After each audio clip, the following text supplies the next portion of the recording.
It's better to have it and not need it than to need it and not have it, especially after what I'm going to report on what's happening in Russia right now. And if you think that it can't happen here, well, I have a news flash for you. It can. We'll talk about it as we explore.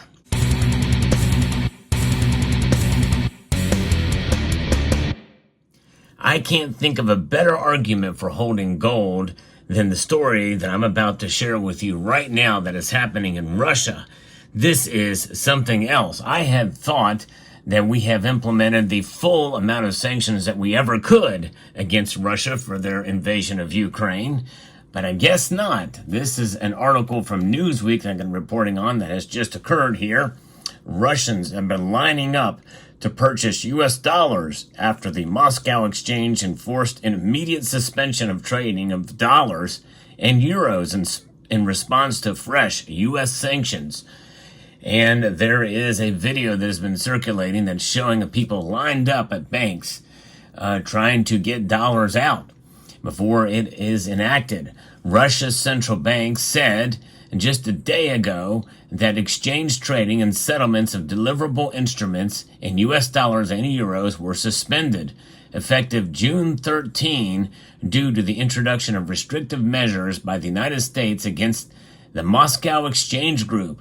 It added that over-the-counter trading data would be used to set official exchange rate for currencies. And the move has followed the U.S. Treasury's expansion of an executive order issued by President Joe Biden in December that allows Washington to directly sanction foreign banks facilitating significant transactions for Russia. That's the key word there, significant. The U.S. threatened to block banks that conduct business with firms that support Russia's defense industry from its financial system. But this appears to be taking it a little bit further, at least from what I'm able to gather, as actual citizens of Russia are not able to exchange for dollars because ruble's in trouble there in Russia. Now, I am against the war in Ukraine. I've been made no secret about that. But I also think that the United States has spent too much money in Ukraine trying to prop up the Ukrainian regime, which many people feel is corrupt. And people can have differing viewpoints there on the Russia-Ukraine war. But I think we can all agree that too much money has been spent there where there's been no accountability on where that money goes. And a lot of money that's been going there that is doing things other than supporting the war effort. I think every dollar cent should be used for bullets and ammunition, not against propping up businesses or providing daycare for Ukrainians. And this is one of the reasons why we continue to bleed money over there. And that's causing inflation over here and hurting Americans. And by the way, the weaponization of the dollar is something that many Eastern nations are seeing and are trying to get away from. Hence why we're seeing the de-dollarization. And inflation is really staying with us. And I think it's in part because of the spending that's going on.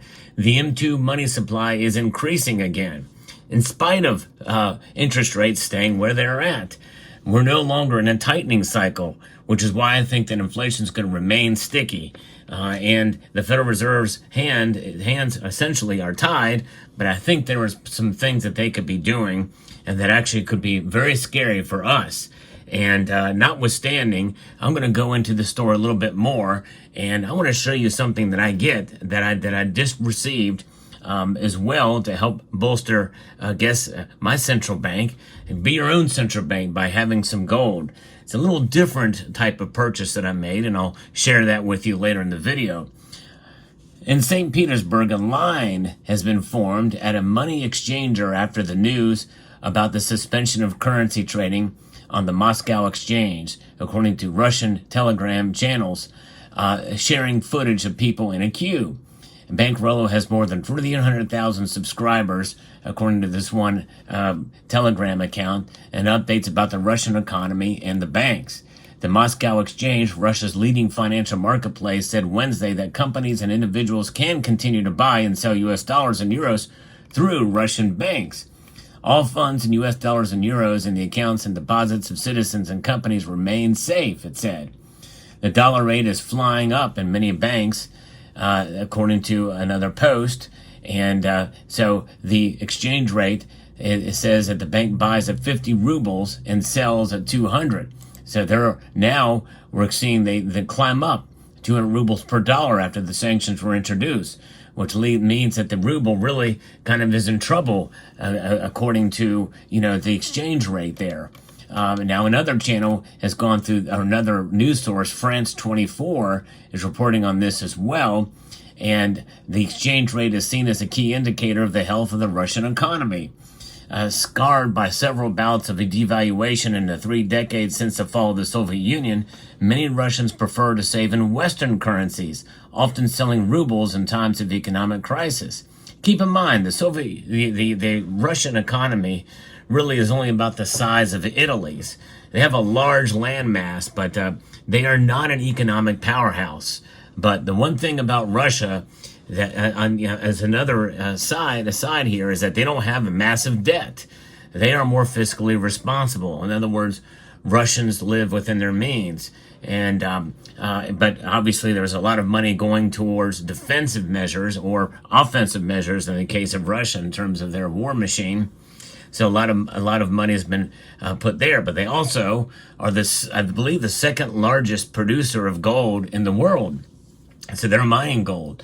And so if they do this, if this thing continues to occur and more banks collapse, we could see Russia try to usher in a gold-backed ruble. I mean, for real this time. There already has been an attempt to tie it to gold before, and I've talked about that on this channel, but they could take it to the next level and essentially do what Zimbabwe is doing.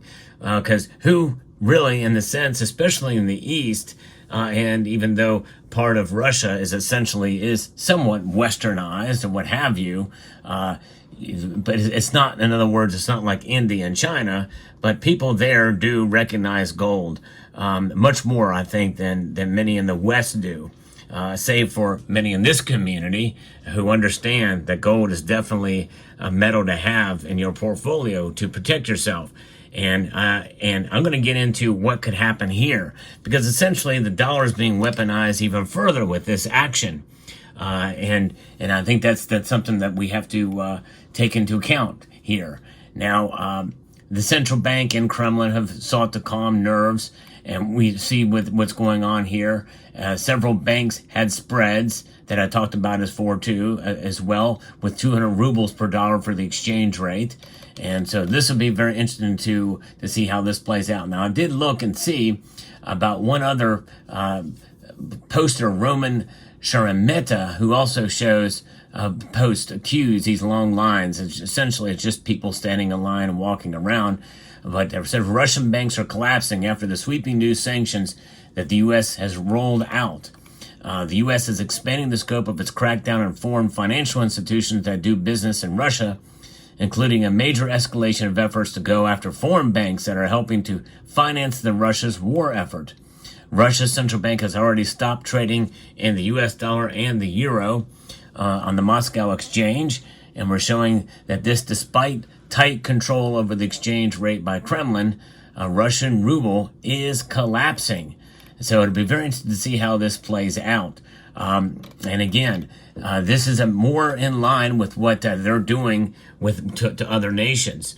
Whether you agree or not, this is something that it should be concerning to Americans. And why should this be concerning? Because more than likely there's going to be a central bank digital currency, much like there is in China.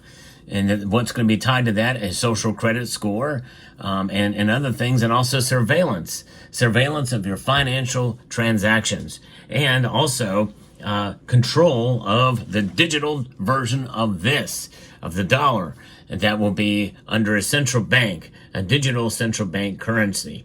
What does that mean? Well, it's a currency that, unlike this physical cotton linen fiber note, it can be turned on and off in an instant.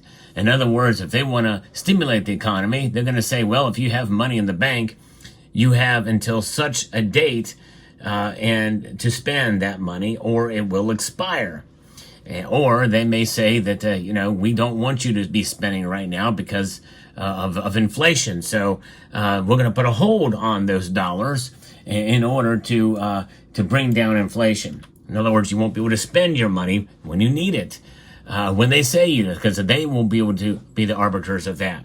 That's on a countrywide or nationwide, essentially, edict or fiat, right? It's a government decree to the nth degree. But what is even worse is that they can target you individually through a social media post they don't like. If they consider you an enemy terrorist or what have you, or you're doing something that goes against what the establishment or what the nation seems, if they find you a threat in any way, shape, or form, they can freeze your account in a snap of a finger, actually with a push of a button. In fact, they can even set it up with a machine learning or an algorithm to do it. The algorithm will find out and deem what is appropriate or not, whatever you say on social media, what have you. It's a very scary situation, and they can do it just like that, and you have no control over it. So what they're doing with Russia, I hope Russians have gold. But these long lines, uncertain as to whether they can exchange their rubles for dollars. And I hope that you have gold in the case of situation that I just described. And if you think it's crazy, well, I think again, you're naive if you think it's crazy that they can't do that. They can, and they will if given the chance. Power corrupts. Absolute power corrupts absolutely. And there's too much control and power in the central government of the United States. And it's been that way for a long time, but it's even worse right now. And the central bank digital currency is something that we need to work at our best to try to stop, or at least delay it as long as possible, which is why we should be voting for candidates who are actively campaigning to not implement such a thing and to do whatever they can to stop it. Many states around the United States are doing just that. And they're preventing CBDCs from being used in their states, which is great. But they're also recognizing gold and silver as actually money. About 6 states have done that right now. And I know that's a small amount, but there's other states that have done other levels of recognizability, first by taking away taxes, and also by allowing the free exchange of gold and silver to be utilized and for exchange for goods and services, essentially as a currency, allowing it, even if they don't actually officially recognize it. But I believe in gold and silver for sure, and I have for a long time. It is the ultimate money, as is the case noted in Article 1, Section 10 of the Constitution of the United States, and also mentioned over 400 times in the Bible. So let's talk about what I recently picked up. As you know, most of you know that I'm a collector as well as a stacker. And this is a coin that I've been wanting to get for some time. Very difficult to find these in the secondary market, as they've already sold out long before when they first issued. It is a 2020 wedge-tailed eagle high relief gold coin. Could not find one in the original government packaging, so I had to get a slabbed one, which commands a little bit more of a premium, even though I'm not a fan of modern coin grading. But even as such, I was able to negotiate with the seller and get a better deal for this, which I'm very pleased with. In fact, I probably would have paid a price that I would have gotten for one that was ungraded. But coins like this with a limited mintage of 500, just a beautiful design. And sometimes, especially with regards to the gold price creeping up and into premiums, you're able to find better deals, really, I think, on collectible coins like this than you would have when the spot price was about $300-400 lower than where it is now. So I kind of look at it as buying in a market with spot price much lower. And of course, they also had the companion piece in silver. Same graded, same type of deal, higher mintage on this piece, but still a beautiful piece nonetheless. And I think one of the best effigies of Queen Elizabeth that you can find for her age level with this particular portrait of the Queen. And 2020 being the year of madness in all around, it's crazy.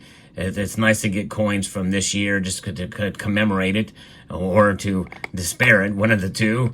But there it is, or to lament it, I guess was the word I'm looking for. So there you have it. Let me know what your thoughts are in the comment section down below about the gold market and about what's going on in Russia.